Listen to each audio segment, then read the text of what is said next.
Hey everybody, and welcome to another episode of Life of Barney.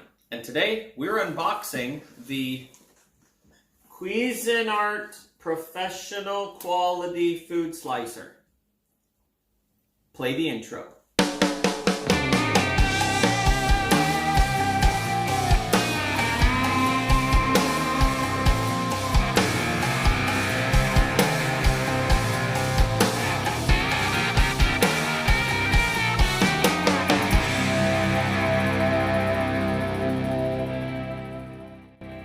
Thanks very much to my friends Greg and Curtis for writing me that wicked theme song. I love it, guys. Thank you so much. That was really cool. I'm just going to jump in here and pretty much narrate what I'm doing and what I'm seeing and what's coming out of the box and how it all goes together. And we'll take it from there. Let's go.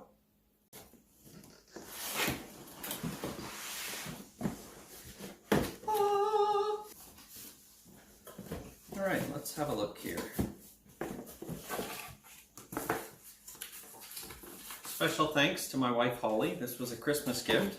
Yes, we are at the beginning of April and I'm finally opening this. I haven't, honestly, I did a fair amount of smoking all last year and I slowed down a little bit in the winter time. I have no problem using the Weber Smoky Mountain when it's cold, but in southwestern Ontario it's pretty much perpetually windy in the winter time.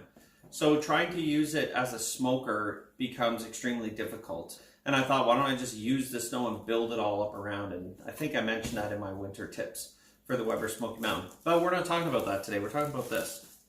Okay, instruction booklet. Maybe we'll need this. I'll just put that there for now. Maybe. All right, this thing's pretty big. Trying to think the best way to get it out.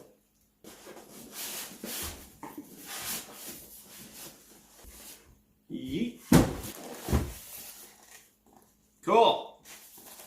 Off of here.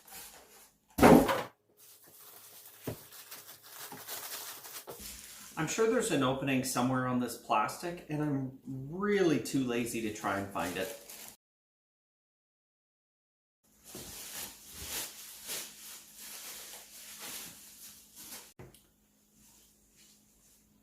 There we go.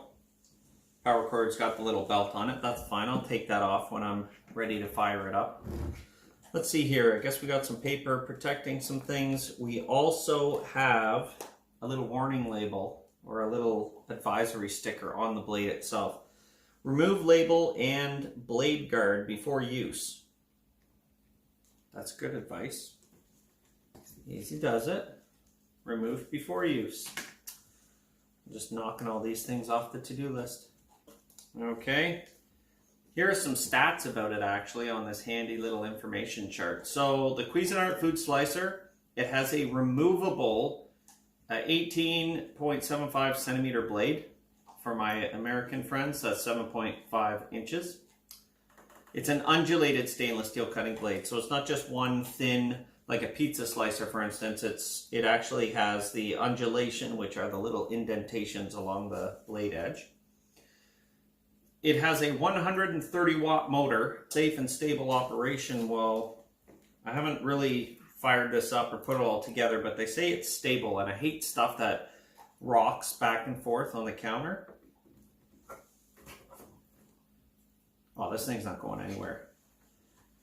It's not too heavy either. I mean, this thing would be pretty easy to get in and out of, your pantry. It'd be pretty easy to pick it up and put it away and all that. So that's not too bad. Yeah, this thing's not going anywhere. I love it when people make sure their products are nicely leveled. If my time in Boy Scouts has taught me anything, it's that knives are very sharp. Spinning knives are also sharp. So you have to be careful if you're going to get yourself a meat slicer, especially if you have kids that want to come in and hang out in the kitchen while you're using it and you step away for that split second. So there's the blade guard. That needs to get removed. I think each time before you use it, you should probably put it back on for safety.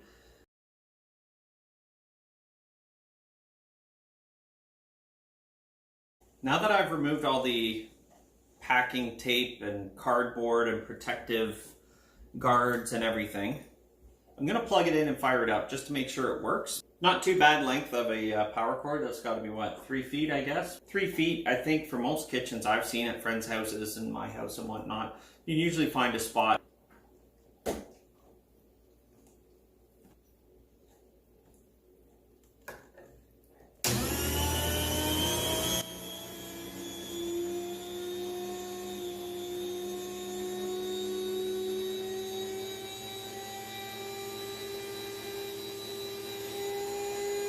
I think for an average consumer, you don't need it to be spinning incredibly fast because you're not trying to zip through things all day long, every single day, in and out.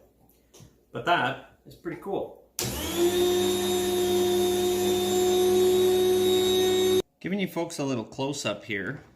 So we have this little guard.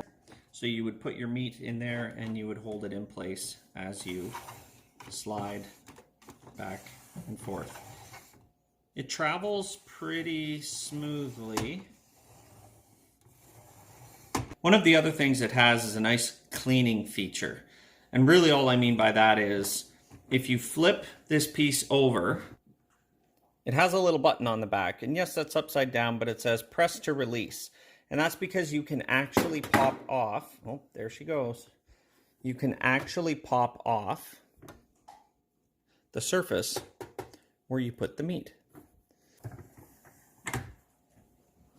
And the blade itself, and I don't want to fiddle with this, but the blade itself has, you press it and the button pops up.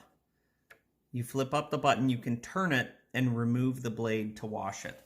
I don't need to wash the blade just yet, so I'm not going to fiddle around with the super sharp spinning frisbee of death, but that's how you would remove the blade if you wanted to wash it. And you should always be washing your meat slicing blades and knives anytime you're cutting up meat. This has, what does it say?